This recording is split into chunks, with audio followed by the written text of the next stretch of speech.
राधे राधे जी सभी को। मोहिनी एकादशी व्रत कथा हमारे चैनल को लाइक और सब्सक्राइब करें और वीडियो देखते रहें। मोहिनी एकादशी कथा। युधिष्ठिर ने बड़े विनीत भाव से कृष्ण से कहा, हे नटवर नागर, वैशाख मास की शुक्ल पक्ष की एकादशी के बारे में कथा सहित सब बातें मुझे बतलाइए। भगवान कृष्ण ने से कहा, हे कुंती पुत्र, जब सीता जी के वनवास के बाद रामचंद्र जी बहुत व्यथित थे, तब उन्होंने वशिष्ठ जी से पूछा कि गुरुदेव, मुझे कोई ऐसा व्रत बताइए जिससे समस्त दुखों, पापों और संतापों का क्षय होकर मेरे हृदय को शांति मिले। उस समय वशिष्ठ जी ने जो उत्तर दिया वह मैं तुम्हें सुनाता हूँ। महर्षि वशिष्ठ जी ने कहा, हे राम, आपने कोई पाप नहीं किया है। आपका तो नाम लेने से मनुष्य के सभी रोग शोक मिट जाते हैं। यह प्रश्न आपने लोकहित की भावना से किया है, तो मैं आपको बतलाता हूँ कि मानसिक शांति की प्राप्ति और संताप तथा पाप मिटाने का अमोघ अस्त्र है मोहिनी एकादशी का व्रत। वैशाख मास के शुक्ल पक्ष की एकादशी को मोहिनी एकादशी इसलिए कहा जाता है कि इसका व्रत करने से मनुष्य के पाप तथा दुख दूर होकर वह मोह जाल से मुक्त हो जाता है। अतः दुखी मनुष्यों को यह व्रत अवश्य करना चाहिए। मैं इसकी कथा कहता हूँ, आप ध्यानपूर्वक सुनिए। सरस्वती नदी के किनारे बसी सुंदर और संपन्न नगरी भद्रवती में द्युतिमान नाम का चंद्रवंशी राजा राज्य करता था। इसे नगर में धन धान्य से परिपूर्ण धनपाल नामक एक वैश्य रहता था। वह वैश्य अत्यंत धर्मात्मा एवं विष्णु भगत था। अपने नगर में अनेकों भोजनालय, प्याऊ, कुएं, तालाब एवं धर्मशाला आदि बनवाए।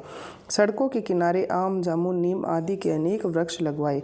उस वैश्य के सुमना, सद्बुद्धि, मेधावी, सुकृति और दृष्टबुद्धि नाम के 5 पुत्र थे। उनके 4 पुत्र तो धर्मात्मा थे, परंतु सबसे छोटा बेटा दृष्टिबुद्धि महापापी, लंपट और दुराचारी था। वह वैश्या और दुराचारी मनुष्यों की संगति में रहकर जुआ खेलता, दूसरों की स्त्रियों के साथ भोग विलास करता और मद मांस का सेवन करता था। इस प्रकार अनेक कुकर्मों में फंसकर वह अपने पिता के धन को नष्ट करता था।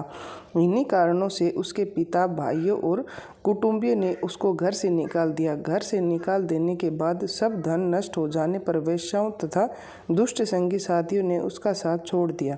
अब वह भूख प्यास से अत्यंत दुखी रहने लगा। तब उसने रात्रि में के समय चोरी करना प्रारंभ कर दिया। एक बार वह पकड़ा गया, परंतु राज्य कर्मचारियों ने उसे वैश्य का पुत्र जानकर छोड़ दिया। परंतु दूसरी बार पकड़े जाने पर उन्होंने उसे राजा के सामने उपस्थित कर दिया। कारागार में राजा ने उसको बहुत दुख दिए और फिर नगर से निकाल दिया। अब तो वह वन में रहकर जानवरों के शिकार पर अपना जीवन यापन करने लगा। एक दिन भूख प्यास से व्याकुल वह शिकार का पीछा करते करते कौंडिन्य ऋषि के आश्रम में जा पहुंचा। उस समय वैशाख मास था और कौंडिन्य ऋषि गंगा स्नान करके आ रहे थे। उसके भीगे वस्त्रों के छींटे पड़ने से कुछ सद्बुद्धि प्राप्त हुई और वह मुनि के सामने हाथ जोड़कर कहने लगा, हे मुनीश्वर, मैंने अपने जीवन में बहुत पाप किए हैं, अतः आप उन पापों से छूटने का कोई साधारण और बिना व्यय का उपाय बताइए। उसके दीन वचन सुनकर ऋषि कहने लगे कि ध्यान देकर सुनो।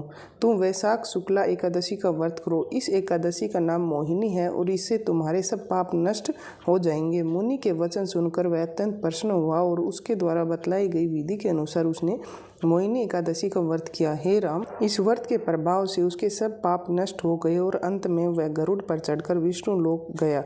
इस व्रत से मोह आदि सब नष्ट हो जाते हैं, अतः संसार में इस व्रत से श्रेष्ठ अन्य कोई व्रत। इसके माध्यम को पढ़ने अथवा सुनने से 1000 गोदान का फल प्राप्त होता है। मोहिनी एकादशी व्रत के दिन एकादशी की शाम तुलसी के पौधे के सामने गाय शुद्ध घी का दीपक जलाएं और तुलसी को प्रणाम करें।